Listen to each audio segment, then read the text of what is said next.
Bonjour à tous. Longtemps jugé secondaire, le sujet de la réindustrialisation est devenu une priorité, voire une question de survie nationale.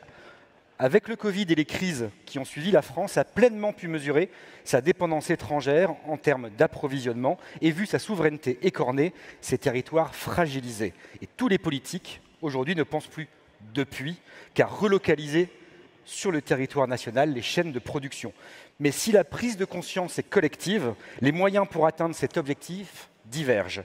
Réindustrialiser la France, ce n'est pas reconstruire les usines d'hier, mais investir dans des filières d'avenir afin de bâtir 1. Une industrie plus propre et économe en ressources, 2. Une industrie plus productive et plus créatrice de valeur, 3. Une industrie plus innovante, plus automatisée et dopée à l'IA, 4. Une industrie numérisée et offrant des emplois hautement qualifiés. Pierre Gattaz, bonjour. Reste que les résultats sont encore fragiles. La part de l'industrie est descendue à 10% dans le PIB et la France, malgré quelques 450 ouvertures nettes d'usines depuis 2022, a recommencé fin 2024 à détruire des emplois industriels après 15 trimestres consécutifs de création. La faute aux problèmes de coût de l'énergie, de productivité, de fiscalité, de financement, de régulation, de normes ou encore de montée en compétences qui restent majeures dans le pays. Alors pour lancer le débat, je voudrais citer Patrick Martin sur le sujet de la réindustrialisation. C'est ce qu'il a dit au podcast de l'hypertransformation Bassia qu'il a enregistré pour l'ouverture de la REF. Il faut qu'on identifie en termes de prospérité, de perspectives de croissance, de souveraineté, d'objectifs sociétaux et environnementaux, les filières sur lesquelles on doit investir. On n'a pas les moyens de saupoudrer et on ne doit pas être à la remorque d'autres pays. Il faut par exemple se sortir de la tête que la Chine est l'usine du monde. Non, la Chine a maintenant une avance technologique qui nous impose d'être encore plus qu'avant très pertinent et très pointu dans les arbitrages, dans les choix qu'on fera en matière de réindustrialisation. On va attaquer avec vous, Anaïs Vagelis. Pour vous, la réindustrialisation doit être au service d'une ambition claire, mais malheureusement qui n'est pas tranchée. Tranchée entre souveraineté ou création de valeur. Quelle est votre position sur le sujet et comment est-ce que vous pouvez un petit peu nous expliquer votre position ? Bien, bonjour à tous. Je vais juste faire un point de clarification parce que je me dois de parler en transparence. Aujourd'hui, je parle en tant que chercheuse, mais j'ai aussi des activités opérationnelles dans une industrie chimique. Donc, je suis un peu parfois jugée partie et je préférais le préciser avant de débuter. Alors, on parle beaucoup de réindustrialisation. Je pense que depuis mars 2020, on n'a jamais autant parlé d'industrie dans ce pays. C'est devenu un thème mainstream.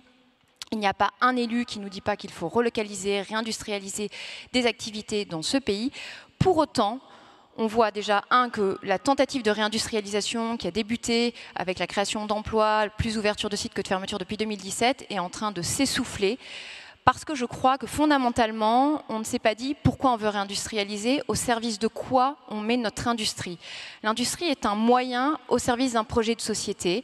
On peut vouloir de l'industrie pour des questions de souveraineté, pour des questions sociales et territoriales, pour des questions de décarbonation. Et à partir du moment où on a décidé qu'on voulait de l'industrie, alors on va mettre des moyens au service du développement de cette industrie. Et c'est toutes les discussions autour du cadre réglementaire, fiscal, etc. Or, aujourd'hui, si tout le monde parle de réindustrialisation, on ne te donne pas vraiment les moyens de nos ambitions. On n'a pas défini clairement le but et donc on se heurte à un obstacle. Nous sommes dans une compétition mondiale. Qu'est-ce que la France peut faire quand la concurrence est internationale et que les autres se sont bien chargés de produire ce que nous ne voulions plus produire sur notre territoire ces 30 ou 40 dernières années. Donc si vous voulez rapatrier de l'activité industrielle en France, soit vous changez complètement vos règles du jeu interne pour être très compétitif face à un pays comme la Chine qui est compétitif et sur le plan des coûts, mais aussi qui est un pays très innovant et on voit qu'elle est en train de prendre le dessus sur l'Europe dans tous les biens clés de la transition écologique, soit vous changez les règles du jeu du commerce international et vous vous dites un produit qui rentre sur le territoire européen doit respecter les mêmes règles de conditions de production qu'un produit fabriqué en Europe. On doit arrêter les doubles normes, c'est-à-dire que c'est quelque chose qui a un impact sur notre compétitivité et qui réduit à néant tout effort de réindustrialisation. La deuxième chose, c'est que ce débat sur la réindustrialisation, il se passe dans un contexte environnemental où on parle aussi de sobriété. Donc si on veut être sobre, nécessairement ça interroge les modèles industriels. Mais si vous voulez produire moins dans un contexte de surcapacité de production mondiale, vous réduisez encore plus votre capacité à réindustrialiser la France, d'autant plus dans le contexte européen. Donc ça appelle à questionner ces règles et à questionner ce qu'on veut faire.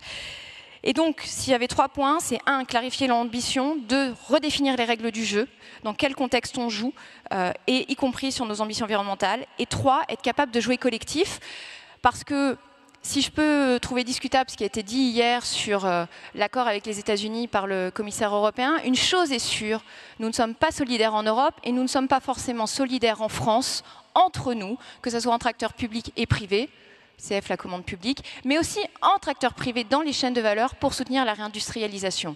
Si vous voulez avoir des filières vertes, eh ben, il faut des clients qui sont prêts à acheter des produits et parfois payer plus cher un produit mieux disant. Et la désindustrialisation, c'est aussi des acteurs industriels qui se sont détournés du tissu productif. Et la dernière chose, j'aimerais qu'on clarifie une chose, c'est que j'entends beaucoup dire on ne veut plus de vieille industrie, mais collectivement, disons-nous, qu'est-ce que c'est la vieille industrie ? La vieille industrie, c'est l'acier, c'est l'aluminium, c'est la chimie. Croyez-vous honnêtement qu'on puisse être souverain sans capacité de production d'acier, d'aluminium et de chimie sur le territoire européen? Et ça, je crois qu'il faut que les politiques soient clairs là-dessus. Et la suite à la prochaine question. Merci Anaïs.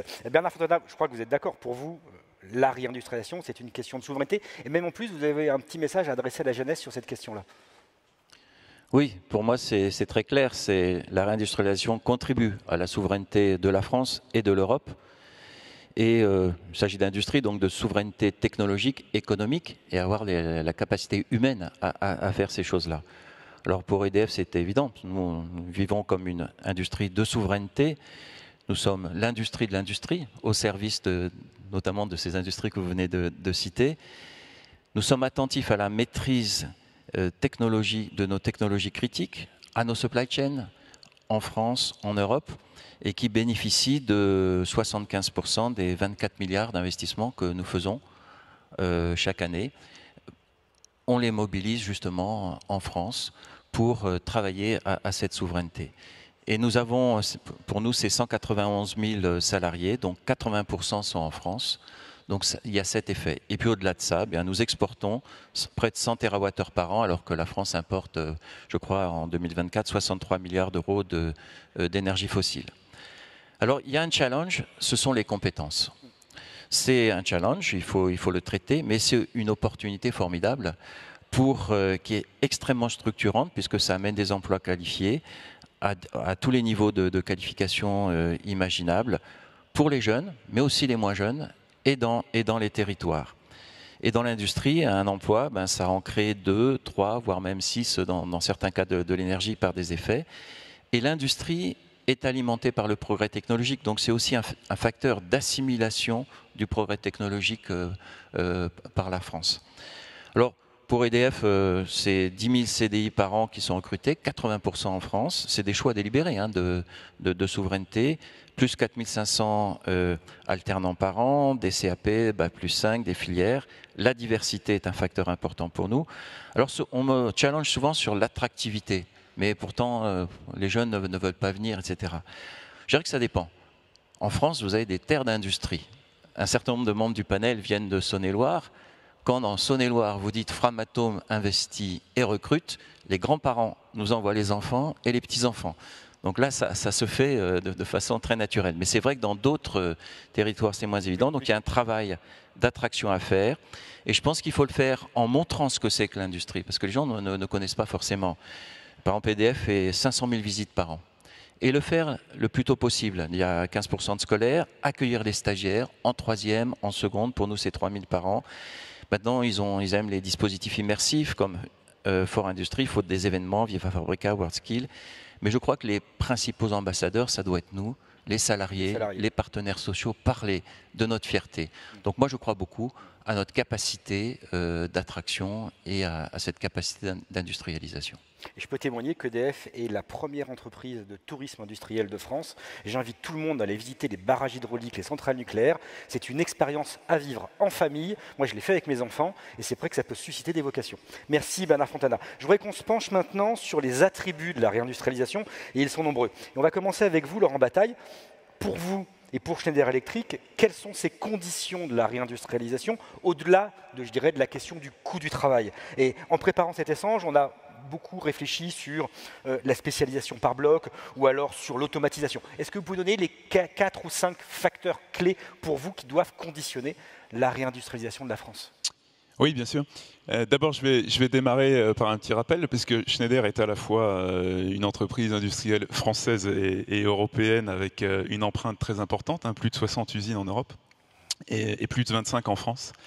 Et puis par ailleurs, on est offreur de solutions aux industriels, de toutes les industries, ce qui offre une certaine perspective sur ce qui permet à l'industrie de gagner. Alors moi, j'aimerais vraiment focaliser sur 3 aspects clés. Le premier, on en a parlé, on en a entendu parler, c'est la compétitivité. Il y a quelque chose d'assez spécifique dans l'industrie, hein, c'est que les produits voyagent. Et donc la concurrence, elle est soit régionale, soit mondiale. Ce qui n'est pas nécessairement le cas dans l'ensemble de l'économie, et en particulier du secteur des services, qui est souvent plus local. Donc ça pose la question de la compétitivité, à la fois coût, mais également de la compétitivité sur la différenciation des offres et la valeur ajoutée des offres. Deuxième grand sujet de l'industrie, c'est les volumes, et je reviendrai dessus. Et puis le troisième, c'est celui de la modernisation de l'industrie. On a entendu parler d'anciennes industries. Je pense qu'il n'y a pas nécessairement d'anciennes industries. En revanche, il y a une vraie question de digitalisation et d'automatisation dans l'ensemble du secteur industriel. Si on revient sur la compétitivité, évidemment, c'est une contrainte. On doit être compétitif pour se battre face à d'autres blocs, que ce soit la Chine, l'Amérique du Nord. Ce n'est pas nécessairement toujours la même base de compétition. Parfois, c'est une compétition coût, parfois, c'est une compétition technologique. Mais en revanche, ça doit vraiment attirer notre attention sur le coût des intrants, hein. Donc à la fois le coût du travail, la flexibilité, les charges, et avec une focalisation spécifique sur l'industrie, une fois encore, par rapport à l'ensemble de l'économie. Mais il y a également d'autres aspects de coûts qui sont importants et qui peuvent être des avantages compétitifs pour la France. Par exemple, effectivement, on a une électricité décarbonée. Comment est-ce qu'on l'utilise au mieux pour des secteurs qui en ont besoin et sur lesquels la production décarbonée sera une différenciation pour leurs offres à la vente? Voilà, donc ça, c'est la question de la compétitivité. Le deuxième point sur les volumes, c'est fondamental. La concurrence en industrie, elle n'est pas locale. Donc le prisme ne doit pas être que français. On doit réfléchir évidemment au marché européen et au marché mondial. Pour le marché européen, ça implique 2 choses qu'il faut vraiment qu'on regarde. Le premier, c'est l'intégration et l'unification du marché. On le sait, le rapport Draghi est très clair sur le sujet. Il faut vraiment désiloter le marché européen. Le deuxième sujet, c'est la protection du marché européen. C'est-à-dire qu'on a des réglementations qui s'appliquent en Europe et qui sont généralement très appliquées aux entreprises basées en Europe, pas nécessairement à celles qui exportent depuis ailleurs vers l'Europe. Donc là-dessus, il faut vraiment qu'on essaie de créer un terrain de jeu qui soit beaucoup plus juste. Je trouve intéressant, il y a un certain nombre d'initiatives, mais le score environnemental, par exemple sur les véhicules électriques adoptés par les flottes d'entreprises, qui crée effectivement des contraintes sur la fabrication et qui encourage une fabrication plus locale. Le dernier point sur le fait que l'industrie puisse gagner en France et en Europe, c'est la modernisation. Et aujourd'hui, je trouve que les statistiques sont assez frappantes. Statistiquement, en France, une usine est 2,5 fois moins automatisée qu'en Chine, 5 fois moins qu'en Corée du Sud. Et ça veut dire quoi? Ça veut dire qu'aujourd'hui, on utilise moins de robots, moins d'automatisme, ce qui fait qu'on et du coup moins de digital, puisqu'on a moins de données. Hein. Il y avait avant une conférence sur les data. Si on n'a pas d'automatisation, on n'a pas de data, on ne peut pas améliorer les process, on n'a pas une bonne traçabilité des produits, pas une bonne qualité. Et donc vraiment moderniser l'industrie au travers du digital et de l'automatisation, ça doit être une priorité. Le gros avantage de cette priorité-là, c'est que c'est une priorité transverse. Elle s'applique à l'ensemble des secteurs industriels. Ce n'est pas filière par filière, c'est une réalité. On peut automatiser l'ensemble des secteurs, pas toujours de la même façon, y déployer beaucoup d'offres software qui permettent d'améliorer à la fois la compétitivité coût, l'utilisation des ressources, mais également la qualité de l'offre et du produit. Merci Laurent Bataille. D'autres conditions doivent aussi être réunies pour permettre cette réindustrialisation. Et Frédéric Souillot, vous vouliez insister sur quelques points essentiels qui sont toutefois loin d'être secondaires. Merci d'abord pour l'invitation. C'est bien que la fête de l'humanité soit déménagée à Roland-Garros, ça fait plus chouette. Pas encore, pas encore. Faire de la réindustrialisation une réalité, pas seulement un slogan. Notre souveraineté industrielle, et la souveraineté industrielle, ce n'est pas un gros mot. La souveraineté, on en a besoin. En plus, qu'est-ce qui contribue à la cohésion nationale et territoriale? L'industrie. Souvent, on parle souvent des usines qui ferment, jamais de celles qui ouvrent. Alors on ne peut pas dire que rien n'a été fait ces dernières années, mais on a tellement empilé les choses, y compris France 2030. Bonne idée au départ, mais plein de projets n'ont pas abouti parce qu'il y avait trop d'empilement de choses et de normes. Et puis, formation, reconversion. Comment est-ce qu'on redonne de l'attractivité à l'industrie?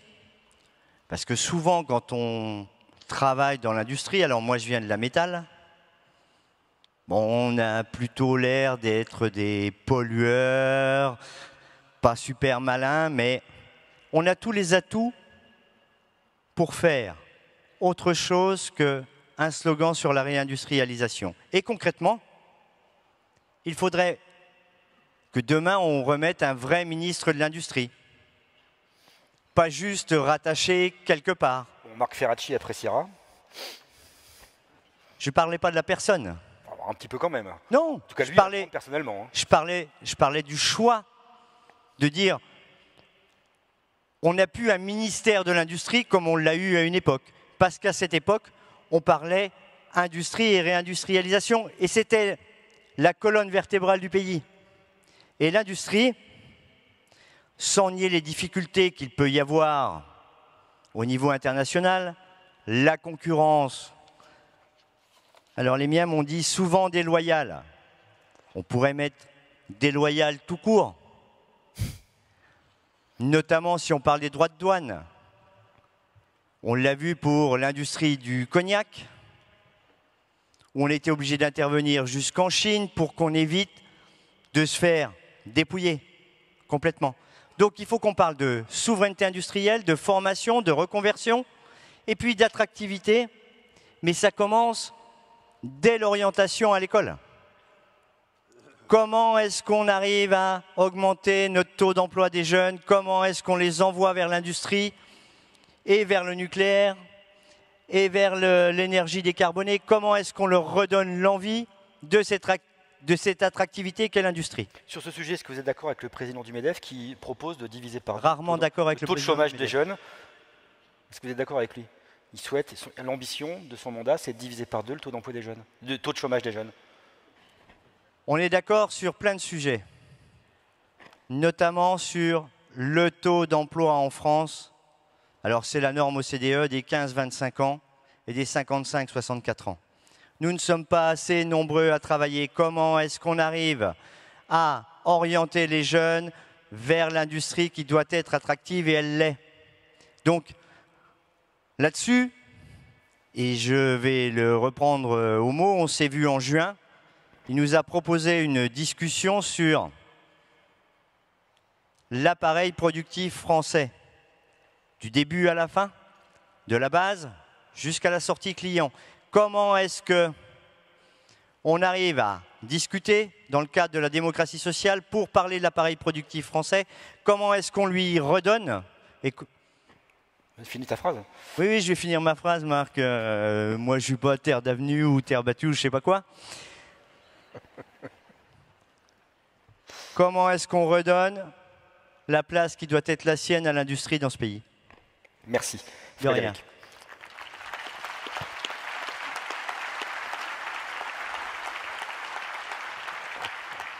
Alors, une réindustrialisation ne peut pas se réussir si elle n'est pas conduite en lien avec les territoires et ses élus. Et j'en viens à vous maintenant, Alain Rousset. Parlez-nous, s'il vous plaît, de l'importance de l'implication territoriale, complémentaire évidemment aux politiques nationales, et je pense notamment au plan Usine du futur que vous avez lancé en 2014 en Nouvelle-Aquitaine, et de la stratégie globale qu'un territoire peut mettre en place, peut déployer pour favoriser l'industrie, pour réindustrialiser la France. Vaste programme. Vous avez 3 minutes. Quel est le Je croyais que c'était 8. 2 fois. Quel est le constat que l'on fait 20 ans après le lancement de politique industrielle à l'échelle d'une région? 36% de l'emploi industriel net créé en France, en Nouvelle-Aquitaine. 36%. Et l'histoire de la Nouvelle-Aquitaine, c'est pas l'histoire d'une région industrielle comme Rhône-Alpes, comme Nord-Pas-de-Calais ou comme d'autres. C'est une diversification, c'est une écoute et une relation de confiance, c'est la transformation des équipes de la région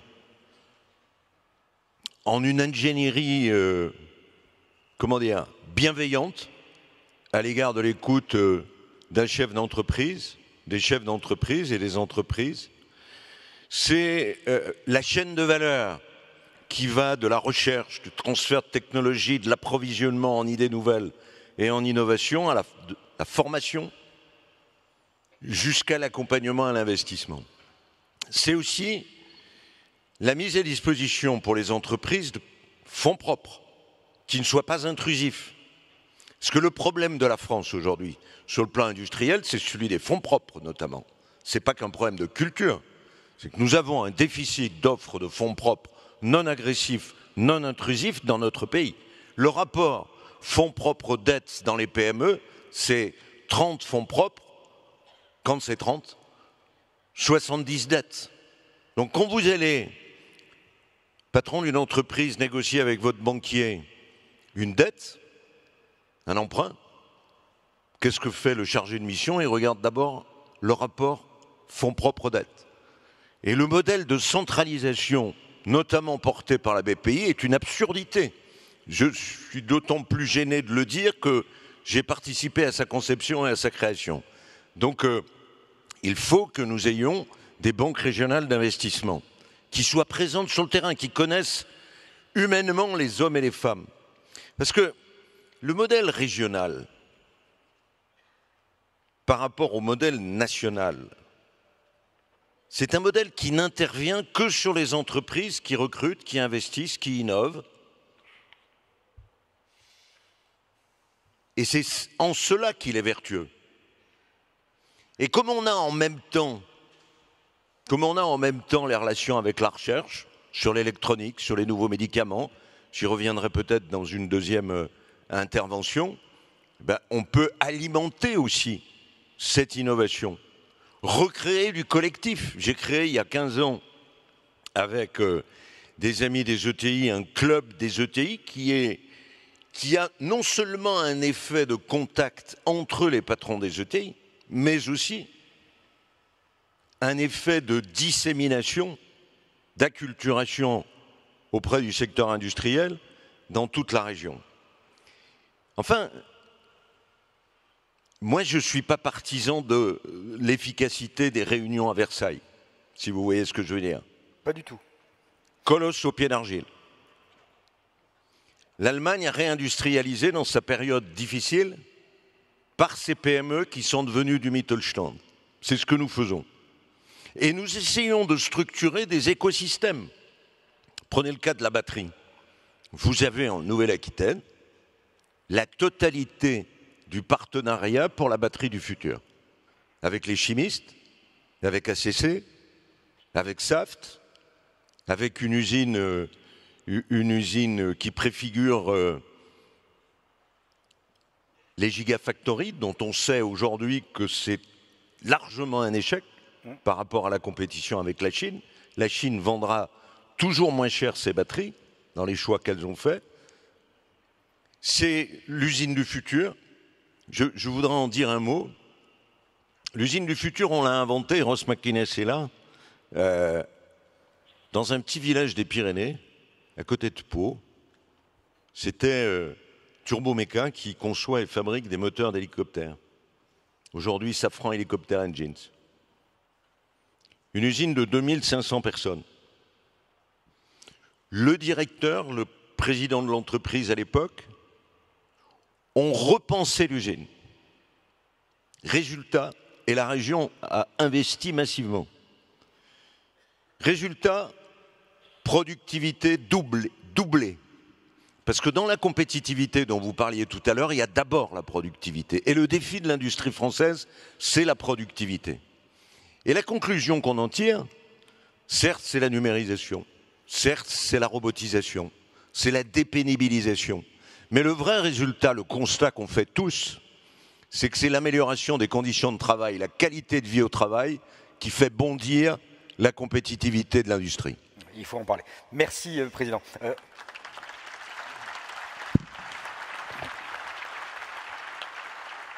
Jusqu'à présent, on a eu 2 capitaines d'industrie qui sont exprimés, une chercheuse, un syndicaliste, un politique, et pas encore un représentant des sous-traitants.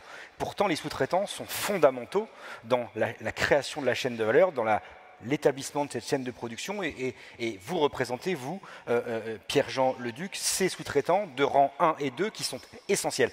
Comment ces sous-traitants doivent aujourd'hui évoluer pour permettre la réindustrialisation du pays, et comment vous devez vous aussi vous internationaliser pour qu'elle soit possible? Alors, je voudrais, j'abonde dans le sens de tout ce qui a été dit en grande majorité. Il y a des points de désaccord que je vais expliquer. Je ne suis pas d'accord sur le point par rapport à BPI France. Je trouve que ce que BPI France a fait est remarquable pour soutenir le réseau des entreprises françaises, et notamment tous les accélérateurs PME, ETI, la promotion du coq bleu, toute cette dynamique, la fierté de fabriquer en France. Tout ça, c'est grâce et surtout à BPI France.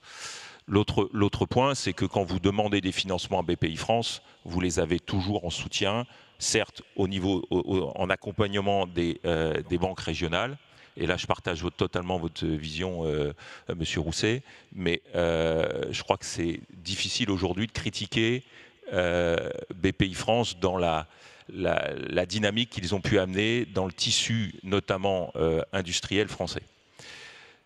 Maintenant, je vais témoigner, moi, en tant que chef d'entreprise. Et je voudrais qu'on parle vrai, parce que je crois que les bonnes volontés, elles sont toutes là. Le constat, c'est quoi? C'est que moi, quand j'ai commencé ma vie d'industriel, ma vie de jeune ingénieur, il y a une trentaine d'années, on avait un PIB industriel à 22%. Aujourd'hui, on a un PIB industriel à 11%. Et on est le pays de l'OCDE qui taxe plus l'industrie. C'est donc forcément mécanique. Si on taxe l'industrie, eh bien le pays se désindustrialise. Ça, c'est le premier constat. Le deuxième constat, c'est que des groupes industriels ne peuvent pas se développer, des grands groupes, s'il n'y a pas un tissu de sous-traitance. C'est-à-dire que la sous-traitance est à la fois un vecteur d'attractivité des grands groupes, ou de performance de ces grands groupes, alors que ce soit des groupes français ou d'attractivité pour faire venir sur nos territoires des entreprises internationales. Et d'autre part, c'est une chance pour les PME, puisque globalement, ces grands groupes sont ceux qui sont les locomotives. Et ça, c'est aussi le point faible de la France. C'est-à-dire que la France a eu, à une époque, celle que j'évoquais tout à l'heure, de très très grandes industries. On était leader. Moi, quand j'ai commencé dans l'industrie, on était leader dans le domaine du nucléaire. On a perdu ce leadership. On était leader dans le domaine du ferroviaire, le train à grande vitesse. On était leader, rappelez-vous de Péchinet, leader mondial de l'aluminium. Et tout à l'heure, quand on parle, on ne peut pas avoir un pays souverain si on n'a pas des métaux et autres. On était Usinor avec des leaders dans les aciers spéciaux. Enfin, tout ça, c'était la réalité. Et donc forcément, les PME de sous-traitance, derrière, profitaient de cette attractivité, de ce dynamisme de ces entreprises. À partir du moment où ces entreprises ont disparu, ou à partir du moment où ces entreprises se sont internationalisées, et là je vais prendre le cas de Schneider, puisque c'est le très bon exemple, et que c'est un exemple que je connais très bien. Moi, quand on travaillait pour Schneider, on travaillait beaucoup pour Schneider, parce que Schneider fabriquait en France et exportait.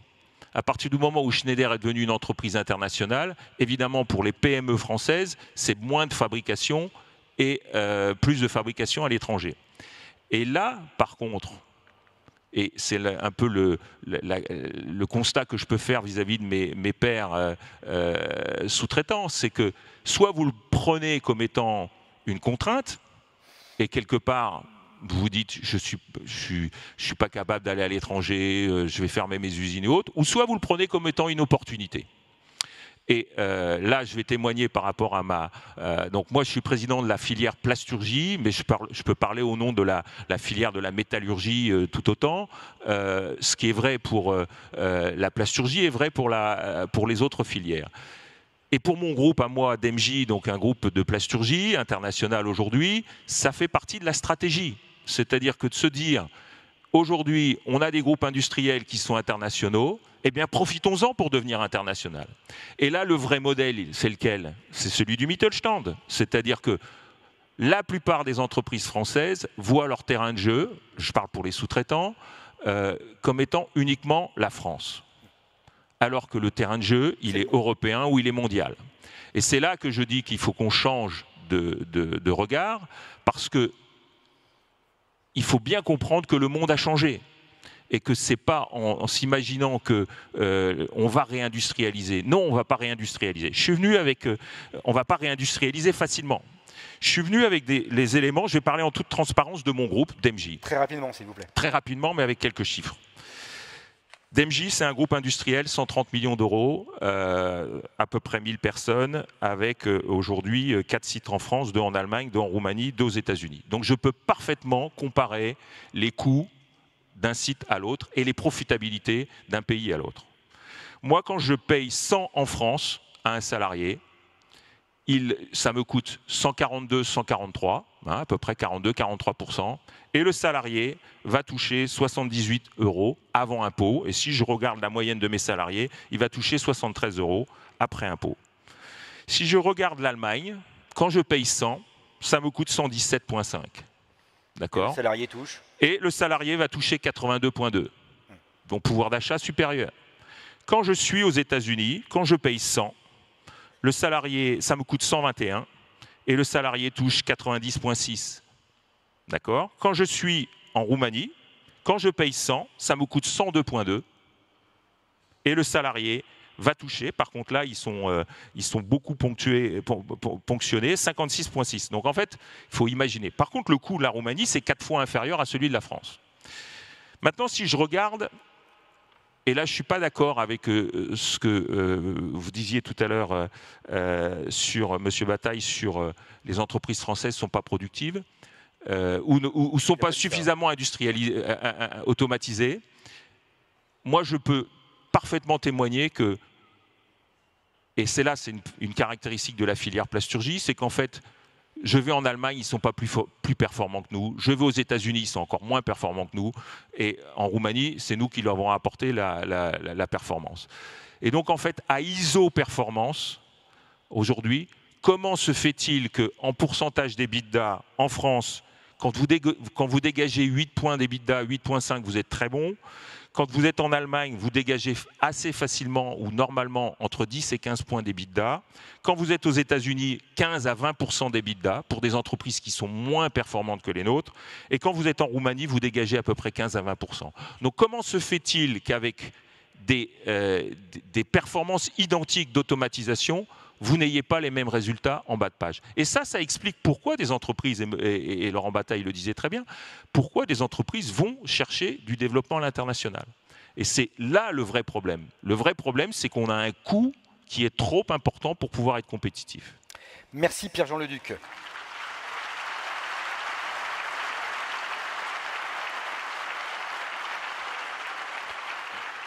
Donc je précise que vous avez choisi d'utiliser tout votre temps de parole sur votre première et unique question. Laurent Bataille, je voudrais qu'on revienne maintenant sur les choix de filières d'avenir. Parce qu'on a parlé des conditions de la réindustrialisation, mais on n'a pas encore parlé, à part pour la sidérurgie, des filières dans lesquelles il faut aujourd'hui investir, voire aussi de celles dans lesquelles, non pas il faut désinvestir, mais il faut préparer la sortie. Parce qu'on ne peut pas être compétitif sur tout, on ne peut pas saupoudrer partout. Donc, pour vous, quelles sont les filières d'avenir et quelles sont celles dont il faut accompagner, non pas le déclin, mais en tout cas la sortie? Alors effectivement, dans l'industrie, c'est des filières. Pourquoi? Parce qu'en fait, c'est effectivement une expérience cumulée hein, au fil d'années, mais également auprès d'un écosystème, souvent assez local, les sous-traitants, les assembleurs ou les donneurs d'ordre si vous voulez, un savoir-faire technologique qui peut être local. Donc il faut réfléchir en termes de filières et de spécialités métiers C'est vrai qu'aujourd'hui en France, on continue d'avoir des filières d'excellence et je pense qu'il faut absolument travailler à continuer de les développer. On a parlé de l'aéronautique qui en est une, le luxe en est une autre, la pharma, la biotech, le nucléaire, qui est une filière en voie de réactivation très active, sont des filières, et d'ailleurs d'export. C'est-à-dire que c'est des filières où on a un savoir-faire tel qu'on est capable également de vendre des produits à l'export, ce qui est très important dans la souveraineté, parce que la souveraineté, c'est pas tout fabriquer soi-même, c'est d'avoir des points de pression réciproques avec les autres blocs géographiques. C'est-à-dire d'avoir des savoir-faire distinctifs qui permettent de vendre des produits clés pour un certain nombre de nos partenaires commerciaux. Maintenant, il me paraît qu'aujourd'hui, il y a vraiment une filière sur laquelle on ne doit pas rater la transformation, c'est celle du numérique.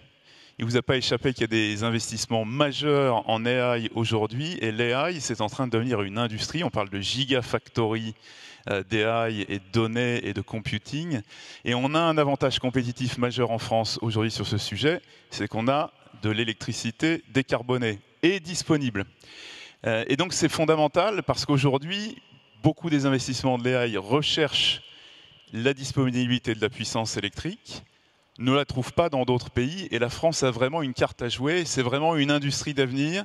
Donc c'est l'opportunité pour nous dans les 3 ans qui viennent de vraiment prendre ce cap. Et puis dernièrement, il y a effectivement la question de la transformation de l'industrie. On a parlé d'automatisation, j'avais surtout cité les chiffres de nos autres, enfin des pays asiatiques, en particulier la Corée qui est le pays de l'OCDE qui a la part la plus élevée de l'industrie dans son PIB. Et c'est vrai pour l'ensemble de l'industrie, donc peut-être pas la plasturgie, mais pour l'ensemble du secteur industriel, il est très clair que la France est en retard dans son automatisation et sa digitalisation. Et il faut vraiment accélérer. Le gros avantage pour moi de ce sujet, c'est que c'est un sujet qui ne demande pas des moyens considérables en termes d'investissement, mais qui permet de vraiment faire progresser les entreprises industrielles. Je terminerai avec un dernier sujet qui pour moi est la différenciation des offres. Je pense qu'il faut voir la transition énergétique et écologique comme une chance majeure pour la France. Une fois encore, on a de l'électricité décarbonée. L'idée, ce n'est pas d'utiliser ça comme une contrainte, mais d'y réfléchir en termes de différenciation de nos offres à l'export.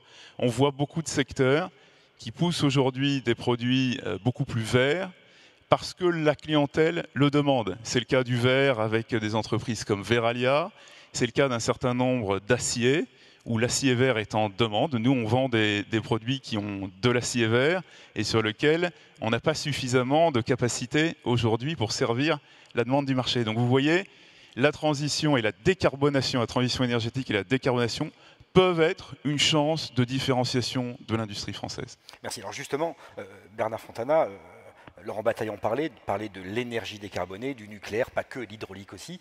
En quoi c'est une filière, une industrie d'avenir et comment ça peut aider la compétitivité et la réindustrialisation de la France? Effectivement, l'énergie, en particulier, notamment l'électricité, c'est un des déterminants de la compétitivité industrielle. Alors à différents degrés, selon les industries, mais dans tous les cas, ça en est un, même si ce n'est pas le seul. Et c'est un atout que nous avons, que nous devons maintenir et même renforcer. Alors en France, nous avons un approvisionnement fiable, abondant même, grâce au système productif et aussi au réseau. On n'en parle pas toujours, mais le réseau est extrêmement efficace. Alors il est relativement compétitif. Si je regarde en Europe, on est capable de voir les forwards des prix de gros sur 2026 au premier semestre, 65 € par mégawattheure en France, 88 € en Allemagne, 108 € en Italie. Donc on a une position relative. Mais ça a été évoqué tout à l'heure, il n'y a pas que l'Europe, il y a aussi des compétitions. Donc si on regarde la plaque nord-américaine, là il y a le gaz de schiste aux États-Unis, il peut y avoir l'hydro au Canada. Maintenant ils ont des challenges aussi de disponibilité d'électricité, de modernisation, de taille de pays aussi et de coûts de distribution. Et on est capable, quand on travaille ensemble, de faire des choses compétitives. Et je suis très content qu'on ait pu travailler avec les équipes de Safran pour un challenge par rapport à de l'hydroélectricité au Québec. Et merci aux collègues de Safran et d'EDF d'avoir réussi à surmonter ça. Il y a l'Asie, la Chine aussi. Alors, les règles sont variables là-bas. J'ai quelques ordres de grandeur, puisque nous avons des sites. C'est entre 5 et 15% la différence. Donc, ce n'est pas insurmontable non plus. Notre électricité est décarbonée, ça a été évoqué tout à l'heure, c'est un atout. Elle est 10 fois plus décarbonée qu'en Allemagne, ou en Italie, 4 fois plus décarbonée qu'en Espagne. Donc nous avons des atouts, le nucléaire très clairement, l'hydraulique, qui est une ressource exceptionnelle et que nous souhaitons relancer avec l'appui des représentants de l'État. Bien sûr, un certain nombre d'activités dans le renouvelable. Si je prends le nucléaire, c'est aussi une supply chain, 220 000 emplois. Et la relance du nucléaire, c'est 100 000 emplois de plus. Donc c'est formidable, ça tire. Et même peut-être probablement plus. Là, on a signé un contrat avec SAS-ULC, ça va faire 8 milliards pour la supply chain française d'activités supplémentaires. Et c'est l'opportunité, avec cette approche de souveraineté, de compétitivité, de qualité et de lead time pour aller vite, de relocaliser des activités. Et nous le faisons et ça marche. Vous avez évoqué tout à l'heure le fait que les robotisations étaient dans d'autres pays. À Belfort, on me disait Belfort c'est plus cher que l'Inde. Bon, l'Inde c'est très bien, on a plein de sujets à faire en Inde, mais les robots ils sont en Inde, ils ne sont pas à Belfort. Donc l'idée c'est de dire ramenons l'activité de Belfort à Belfort, mettons des robots et faisons tourner l'usine. Effectivement, quand vous faites tourner vos usines, vous êtes davantage compétitif. Et là c'est des bons challenges pour notre industrie. Bien sûr, il faut accompagner nos clients. Alors nous passons d'un dispositif ARENH post-ARENH. Je pense que je remercie toutes les entreprises françaises puisque le dialogue qui est en ce moment est un dialogue positif et constructif. Donc nous allons continuer à le faire. Et l'accompagnement peut avoir beaucoup de nature. Par exemple, on a parlé des data centers tout à l'heure. Ben, nous avons des sites connectés et nous mettons à disposition des sites pour accueillir des data centers et des activités françaises. C'est le cas à Montreux, c'est le cas à Moselle et nous allons continuer à le faire. Donc, je pense qu'il y a beaucoup d'enjeux, il y a un challenge pour continuer à électrifier les usages, mais ça, il faut travailler ensemble. Et merci aux entreprises françaises, merci aux équipes d'EDF, et nous sommes heureux de pouvoir échanger avec vous et continuer à avancer sur le sujet. Merci Bernard Fontana. Anaïs Voigelis, votre regard de chercheuse justement sur cette énergie décarbonée comme vecteur de compétitivité de l'industrie ? Il y a plusieurs choses. Déjà, j'entends parler de data centers et je pense qu'on est tous d'accord sur le fait qu'il faut des data centers en France pour des questions de souveraineté. Maintenant, je mettrai un bémol sur la question de est-ce qu'on va être capable de faire une hiérarchie dans nos priorités parce qu'on voulait de l'industrie, maintenant on veut des data centers. On sait que l'industrie est confrontée à une difficulté d'accès au foncier, que les data centers, on va les plugger là où on a des réseaux haute tension qui peuvent être nécessaires pour développer certaines activités industrielles liées à la transition écologique. Donc comment on arrive à gérer les priorités et comment on s'arrange pour que cet agenda soit le plus au service de notre souveraineté. La deuxième chose, c'est qu'on parle beaucoup de compétitivité dans ce débat. Il y a un enjeu sur la compétitivité dans les prix de l'énergie. Alors, je reviendrai sur l'électricité, mais il faut bien avoir en tête que c'est sur différents types d'énergie. On a besoin d'une énergie bas carbone, donc ça peut être de la biomasse, ça peut être des déchets revalorisés en énergie. On sait qu'on a un prix du gaz qui est plus élevé en Europe qu'aux États-Unis. Et on a un sujet sur l'électricité. Alors, sur l'électricité, il y a trois choses. Il y a le prix de l'électron dont on parlait. J'entends qu'on est en train de mettre des choses sur le post-ARENH, mais quand vous êtes un industriel et électro-intensif, vous passez de 42 € du mégawattheure à plus de 55, ce qui a quand même un impact sur votre compétitivité quand 50% de vos prix, de votre électricité et d'achat d'électricité était couvert par l'ARENH. Donc il y a quelque chose qui reste à stabiliser en termes de contrat long terme. Les deux autres sujets, c'est la question des taxes et du réseau, qui aujourd'hui, pour les grands consommateurs, ont fait l'objet d'efforts dans un cadre réglementaire. Mais quelles garanties les industriels ont qu'à mesure qu'il y a des discussions sur le budget, ces avantages donnés ne seront pas revus? Et ça, c'est un enjeu de stabilité et de prévisibilité. Et la dernière chose sur cette question énergétique, c'est la compensation des coûts indirects, dite compensation carbone. Alors, je ne sais pas s'il reste des députés ici. La compensation carbone, c'est un levier de compétitivité pour tous les grands consommateurs d'énergie en France. Et à chaque budget, tous les élus se posent la question de est-ce qu'on ne pourrait pas la remettre en question parce qu'on peut gagner de l'argent? Vous supprimez la compensation carbone, vous tuez tous les sites électro-intensifs de France. Ni plus, ni moins. Et la dernière chose que je voudrais préciser, c'est que l'industrie a besoin de stabilité. Or, on est sur des politiques de stop and go en permanence. On l'a vu sur les C2E, on le voit sur les politiques de recyclage. On veut favoriser l'économie circulaire. C'est prévu dans les règlements européens, on veut l'encourager en France. Qu'est-ce qu'on fait pour s'assurer que les matières nécessaires à l'économie circulaire restent sur le territoire? Comment on s'assure que les activités qui vont se développer arrivent à être compétitives face à des matières vierges? Et ça, il y a un enjeu du politique. Et donc, la dernière chose, et j'espère qu'on a quelques élus, c'est que les industriels peuvent faire leur maximum, mais que les politiques français réapprennent à faire de la politique et non du champ de foire en permanence. Merci beaucoup. Le temps est dépassé, j'en suis désolé. C'est la fin de ce débat. Merci à tous. Place à la suite.